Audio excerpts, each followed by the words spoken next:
حتى لو ما بتعرفش ترسم. ان شاء الله الفيديو ده هيخليك تعرف ترسم، او على الاقل هياخدك خطوه ناحيه انك تبقى بتعرف ترسم. فلو بتحب مثلا تعمل كوبايه شاي كده سخنه او بتعمل قهوه، حضرها بسرعه واقعد ارسم معانا علشان انت هترسم معانا دلوقتي. تعالى نشتغل النهارده بشكل المثلث. بعد ما اشتغلنا بالمربع واشتغلنا بالدايره في الفيديوهين اللي فاتوا، تعالى بقى نشتغل المره دي بشكل المثلث. شكل المثلث يا اما ترسم القاعده بتاعته لفوق يا اما القاعده بتاعته لتحت. الاتنين بيفرقوا جدا في شكل وش الشخصيه اللي انت ترسمها. الفرق بين الشكلين بيبان حسب الشخصيه اللي انت ترسمها. تعال نجرب الكلام ده عملي. طبعا احنا اتكلمنا وقلنا ان علشان ترسم ملامح الشخصيه مظبوطه لازم تعمل علامه زائد في النص علشان تحط الملامح بقى ايه، الخط اللي بالعرض عليه العينين، المناخير في النص، البق تحت، الودان في نفس محاذاه العينين. مهمه جدا دي على فكره، دي هنقعد نتكلم فيها كتير، فمش عاوزك تزهق منها او مش عاوزك تحس ان انت لا خلاص بقى، لا دايما دايما كرر تاني عادي مفيش مشاكل. تعال مثلا ناخد شكل مثلث القاعده بتاعته لفوق.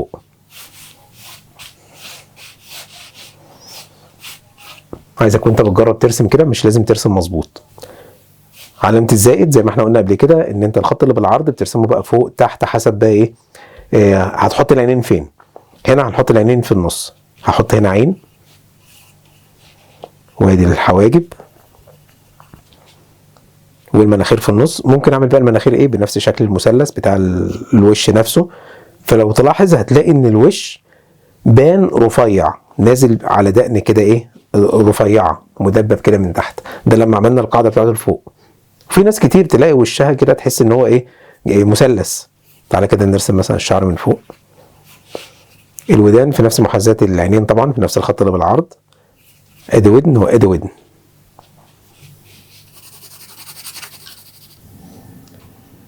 وادي البق. تعالى ناخد شكل المثلث القاعده بتاعته لتحت.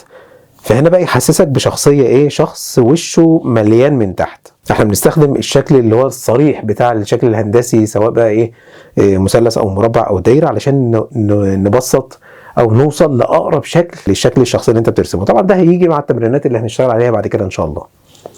ادي علامه الزائد. ممكن بقى اخلي الخط اللي بالعرض تحت زي ما اتفقنا، الخط اللي بالعرض يبقى العينين بقت تحت. الخط اللي بالعرض دي طالما نزلت لتحت يبقى العينين بقى في عين هنا وعين هنا اهي، فبقى عندك المساحه بتاعت الراس دي او الجبهه بقت كبيره. المناخير في النص خلاص، انت باقي الملامح مضطر ان انت تعملها في الجزئيه اللي تحت دي.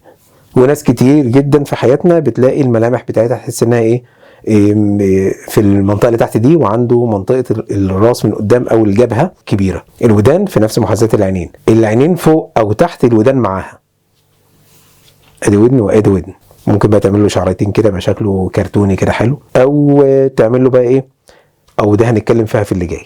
اللي جاي بقى ايه، المثلث ما تستخدموش كمثلث مثلث زي ما قلنا قبل كده في الفيديو بتاع رسم المربع. ما تسيبش الزوايا حاده. يعني عندي ادي مثلث، خلي الزوايا بتاعته ما تبقاش حاده كده، ما تبقاش بوز، لا خليها كيرفات، كيرف. فهنا يديك شكل ايه، واقعي اكتر، فتحس ان انت شغال في شكل شخصيه واقعي اكتر غير ما يكون مثلث مدبب كده. لكن طبعا لو انت عاوز ترسم بقى لاي سبب، يعني عايز ترسم حاجه مثلا للاطفال ان انت بتشرح لهم ايه المثلث وتعمل له عينين وبق وهو بيتكلم وبيقول انا المثلث مش عارف 3 اضلاع ومتساويه او مش عارف ايه الكلام ده كله، ده موضوع تاني. لكن لو بترسم شخصيه او الشخص اللي انت بتشوفه في الحقيقه تحس ان هو وشه مثلث، ما بيبقاش مثلث يعني. ادي علامه الزائد، ادي عين وادي العين التانية، ادي المناخير والبق. من هنا بقى تقدر تعمل بقى ايه الراس بقى من فوق، لان هو مش مدبب زي ده فاضطرينا ان احنا نعمل شعريتين كده فوق. لا عادي تمام. وصلت فكره المثلث سهله جدا مفيش فيها مشاكل. بس في فرق ما بين شكلين الهندسي، الشكلين المثلث. يعني لما يكون مثلث لفوق كده وتعمله ايه كيرفات، ده ممكن يحسسني لو انا برسم شخص هعمله نازل بقى تخين بقى من تحت، او تحس ان هو كسول، او ان هو ممكن ايه بيلق قوي ان انا عملت شكل العين اللي هي النعسانه دي على الشخصيه اللي هي الكسول ده اللي خدوده ملظلظه. غير اللي متعصب مثلا ده بيبقى ايه رفيع او وشه رفيع.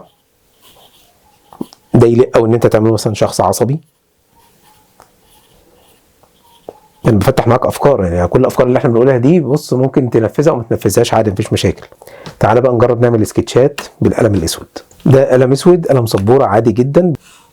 هرسم شكل المثلث ولكن هتبقى الزوايا بتاعته مش مدببه.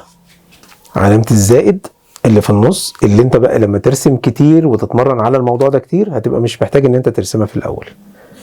ادي ودن وادي ودن. هنعمل مثلا الراجل ده زعلان، زي ما قلنا ان الزعلان ده او اللي هو حزين بتبقى الحواجب نازله زي 8 كده، هي حتى اخده نفس التوازي بتاع شكل الراس.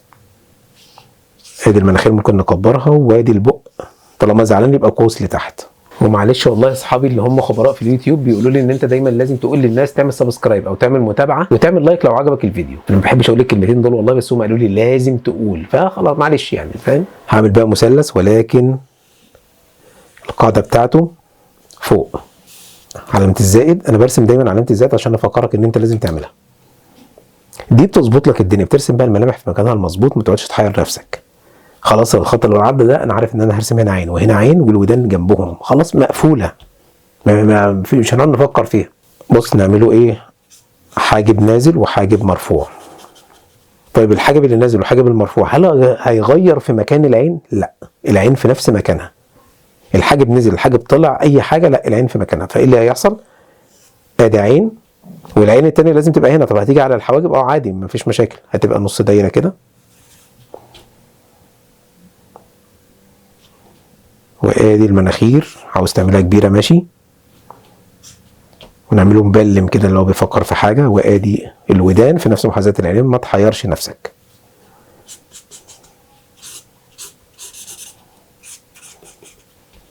وادي الشعر.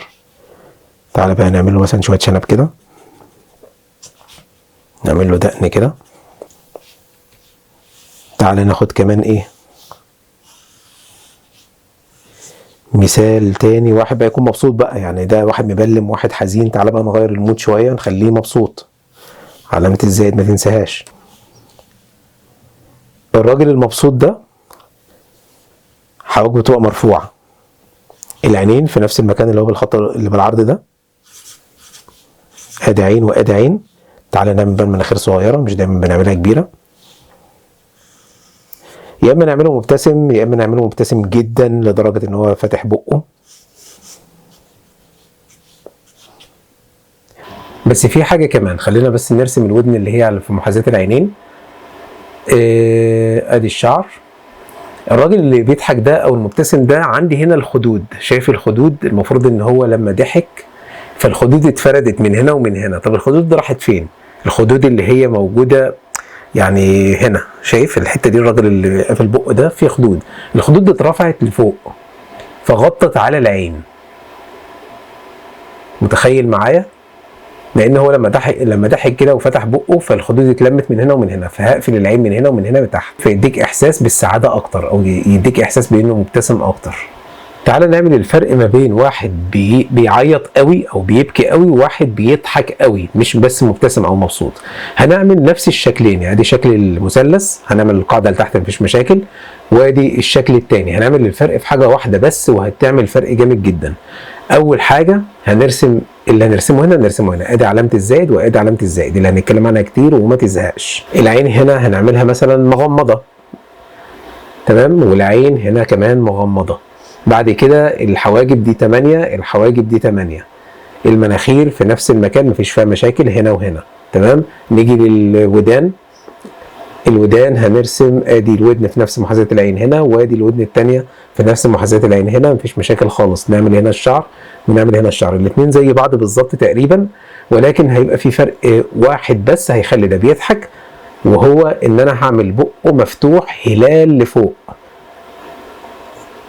عامل زي الهلال كده ولكن مفتوح لفوق. ادي الاسنان طبعا، ونظلل بقى عمق البق علشان احسسك كده ان في عمق في البق، في مساحه لسه جوه، تمام.